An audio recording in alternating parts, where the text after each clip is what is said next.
ഇസ്രയേലും ഇറാനും പരസ്പരം വെടിനിർത്തൽ പ്രഖ്യാപിച്ചിരിക്കുകയാണ്. അല്ലെങ്കിൽ ഇറാൻ വെടിനിർത്താൻ നിർബന്ധിതരായിരിക്കുന്നു എന്ന് നമുക്ക് വേണമെങ്കിൽ പറയാം. അങ്ങനെ വെടിനിർത്തിയിരുന്നില്ലെങ്കിൽ ഒരുപക്ഷെ ഇറാനിൽ നിന്ന് ഇപ്പോഴത്തെ പരമാധികാരി ആയത്തുള്ള ഖമൈനിക്ക് രക്ഷപ്പെടേണ്ടി വന്നേനെ. ലോകത്തെ വെല്ലുവിളിച്ച് ആണവശക്തിയായ ഇറാനെ യുഎസും ഇസ്രായേലും ചേർന്ന് ഏതാണ്ട് നിർവീര്യമാക്കുകയായിരുന്നു. പ്രതിസന്ധി ഘട്ടത്തിൽ ആരും ഇറാന്റെ കൂടെ ചേർന്നില്ല. ചൈന ഉണ്ടായിരുന്നില്ല, റഷ്യ ഉണ്ടായിരുന്നില്ല ഇറാൻകാരെ സഹായിക്കാൻ. ഒരു ഇസ്ലാമിക രാജ്യവും ഇറാന്റെ കൂടെ നിന്നില്ല. അങ്ങനെ ഇറാൻ കീഴടങ്ങി എന്ന് തന്നെ പറയാം. ഇനി അമേരിക്കയുടെ ആണവ നിർവ്യാപന കരാറുമായി ബന്ധപ്പെട്ട ചർച്ചകൾ ഇറാന് തുടരേണ്ടി വരും. എങ്ങനെയാണ് ഇറാനും ഇസ്രായേലും തമ്മിൽ അകന്നത്? 1948 ഇസ്രായേൽ രൂപീകരിക്കുമ്പോൾ ആദ്യം അവരെ അംഗീകരിച്ച രാജ്യങ്ങളിൽ ഒന്നായിരുന്നു ഇറാൻ. ഇറാന് എല്ലാവിധ സൈനിക സഹായവും ചെയ്തിരുന്നത് ഇസ്രായേലായിരുന്നു. ശാസ്ത്ര സാങ്കേതിക സഹായം ചെയ്തിരുന്ന ഇസ്രായേലായിരുന്നു.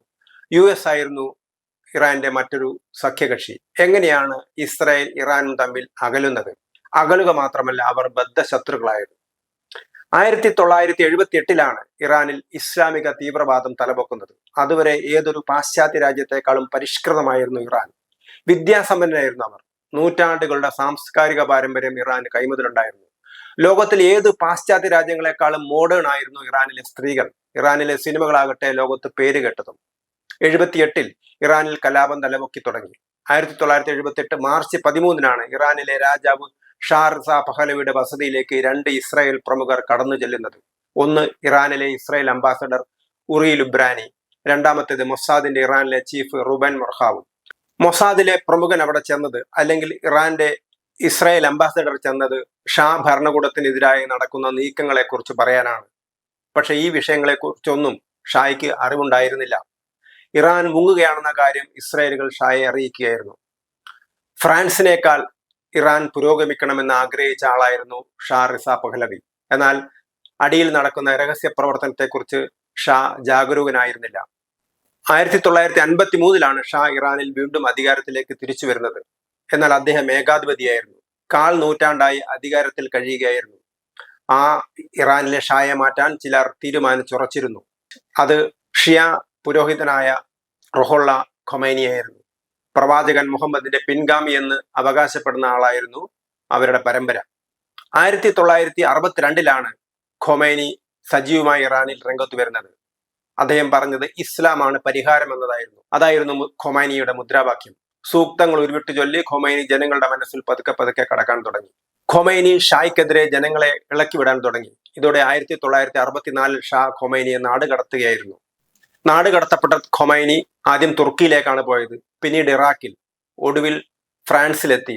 അവിടെ നിന്നാണ് അദ്ദേഹം ഷായ്ക്കെതിരായിട്ടുള്ള സമരത്തിന് നേതൃത്വം നൽകിയത്.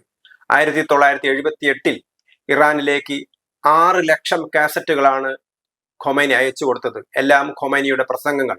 ഷാ റിസ പഹലവി, ഇറാനിലെ ഭരണാധികാരി ഷാ റിസ പഹലവിയെ ജൂതന്മാരുടെ ഏജന്റായിട്ടാണ് അദ്ദേഹം വിശേഷിപ്പിച്ചത്.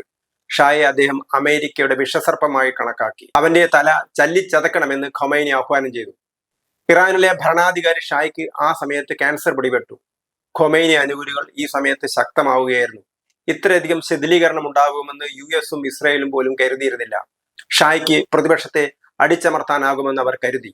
ഇറാൻ പല മുന്നറിയിപ്പുകളും ഇസ്രായേലിനും അമേരിക്കയ്ക്കും നൽകിയിരുന്നെങ്കിലും അവർ അന്ന് കാര്യമായി എടുത്തിരുന്നില്ല. അതേസമയം പാരീസിൽ ഇരുന്നു കൊണ്ട് ഇറാനിലേക്ക് ആയിരക്കണക്കിന് പ്രതിഷേധക്കാരെ തയ്യാറാക്കുകയാണ് ഖൊമൈനി ചെയ്തത്. പ്രതിഷേധം ശക്തമാവുകയും അമേരിക്കയുടെ പിന്തുണ വേണ്ടത്ര കിട്ടുന്നില്ലെന്ന് ബോധ്യമാവുകയും ചെയ്തതോടെ ഷാ ഇറാൻ വിടാൻ തീരുമാനിക്കുകയാണ്. 1979 ജനുവരി 16 ഷാ ഷാപൂർ ബക്തിയാറെ പ്രധാനമന്ത്രിയായി തീരുമാനിക്കുന്നു. തുടർന്ന് ഷാ തന്റെ ഭാര്യ ഷാബാനു ഫറയോടൊപ്പം ഇറാനിൽ നിന്ന് യാത്രയാവുകയാണ്. ഈജിപ്തിലേക്കാണ് അവർ പോയത്. ഷാ നാടുവിട്ട ദിവസം പുതിയ പ്രധാനമന്ത്രി ഷാപൂർ ബക്തിയാർ ഇസ്രായേലി ചാരസംഘടനയായ മൊസാദിന് മുമ്പിൽ ഒരു അപേക്ഷ വെച്ചു. പാരീസിലിരുന്ന് ഇവിടുത്തെ കലാപങ്ങൾ നിയന്ത്രിക്കുന്ന ഖൊമൈനിയെ തട്ടാൻ പറ്റുമോ? മൊസാദ് അതിന്റെ വരും വരായികളൊക്കെ കൂലങ്കഷമായിട്ട് ചിന്തിച്ചു. ഒടുവിൽ ഖൊമൈനിയെ കൊല്ലേണ്ട എന്നാണ് മൊസാദ് തീരുമാനിച്ചത്. ഖൊമൈനിയെ അന്ന് കൊന്നിരുന്നെങ്കിൽ ഇറാന്റെ ചിത്രം മറ്റൊന്നാകുമായിരുന്നു. പക്ഷേ മൊസാദ് അറച്ചു നിന്നു. മതപുരോഹിതനായ ഖൊമൈനിയെ പാരീസിൽ വെച്ച് കൊല്ലുന്നത് തീക്കളിയാകുമോ എന്ന് മൊസാദ് സംശയിച്ചു. 1979 ഫെബ്രുവരി 1 ഖൊമൈനി ഇറാനിൽ തിരിച്ചെത്തി. 78-കാരനായ ഖൊമൈനിയെ കാണാൻ ആയിരക്കണക്കിന് പേരാണ് വന്നത്. ഖൊമൈനി പോപ്പിനെ പോലെ ഒരു മത നേതാവായി കഴിയുമെന്നാണ് ബക്തിയാർ കരുതിയത്. എന്നാൽ ആദ്യ പ്രസംഗത്തിൽ തന്നെ ഖൊമൈനി പറഞ്ഞു, ഞാൻ എന്റെ സർക്കാരിനെ വാഴിക്കും. 1979 ഫെബ്രുവരി 11 ഇറാനിലെ ഇസ്ലാമിക ഇതര ഭരണകൂടം നിലംപൊത്തി.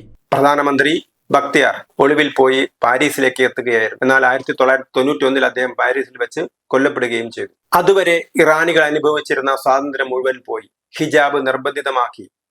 മതപരമായ അടിച്ചമർത്തൽ തുടർന്നു. പലപ്പോഴും സ്ത്രീകൾ ഉൾപ്പെടെ ഉള്ള ആളുകൾക്ക് ഇതിനെതിരെ തെരുവിലിറങ്ങേണ്ടി വന്നെങ്കിലും മതഭരണകൂടം അവരെ അടിച്ചമർത്തുകയായിരുന്നു. അന്ന് ചെറിയ പെൺകുട്ടികളായിരുന്ന ആളുകളൊക്കെ തന്നെ അവരുടെ ജീവിതകാലം മുഴുവൻ ബുർക്കയ്ക്കുള്ളിൽ കഴിയേണ്ടി വന്നു. ഇന്ന് ഇറാനിലെ ജനതയ്ക്ക് മതഭരണകൂടത്തെ മടുത്തിരിക്കുകയാണ്. ബുർഖ ധരിക്കാതിരുന്നതിന് ജയിലിലാക്കിയ യുവതിയെ ജയിലിൽ വെച്ച് മർദ്ദിച്ചു കൊന്നതിനെതിരെ 10,000-കണക്കിന് പേരാണ് ഈ അടുത്ത കാലത്ത് പ്രതിഷേധത്തിനിറങ്ങിയത്.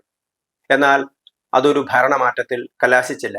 അന്ന് മൊസാദിന് വന്ന ഒരു ചെറിയ കൈപ്പിഴ അല്ലെങ്കിൽ ഉറച്ച തീരുമാനമെടുക്കാനുള്ള വൈക്ലഭ്യം അവർക്ക് ഇറാൻ എന്ന സുഹൃത്തിനെ അതുമൂലം നഷ്ടപ്പെട്ടു. ഇപ്പോഴും മതഭരണകൂടത്തെ പുറത്താക്കാനാകുമോ എന്ന് ഉറപ്പില്ല. സമ്മർദ്ദം വന്നപ്പോൾ ഒന്ന് കുനിഞ്ഞുകൊടുത്ത ഇപ്പോഴത്തെ ആയത്തുള്ള അലി ഖൊമൈനി തന്റെ പിൻഗാമിയായി മതപുരോഹിതനെ തന്നെ വാഴിച്ചിരിക്കുകയാണ്, അല്ലെങ്കിൽ വാഴിക്കാൻ പോവുകയാണ്. ചരിത്രത്തിന്റെ ഗതി ഒരിക്കലും പ്രവചിക്കാനാവില്ല, ആരെങ്കിലും അത് തിരുത്തിക്കുറിക്കാൻ ഇറങ്ങിത്തിരിക്കുന്നതുവരെ.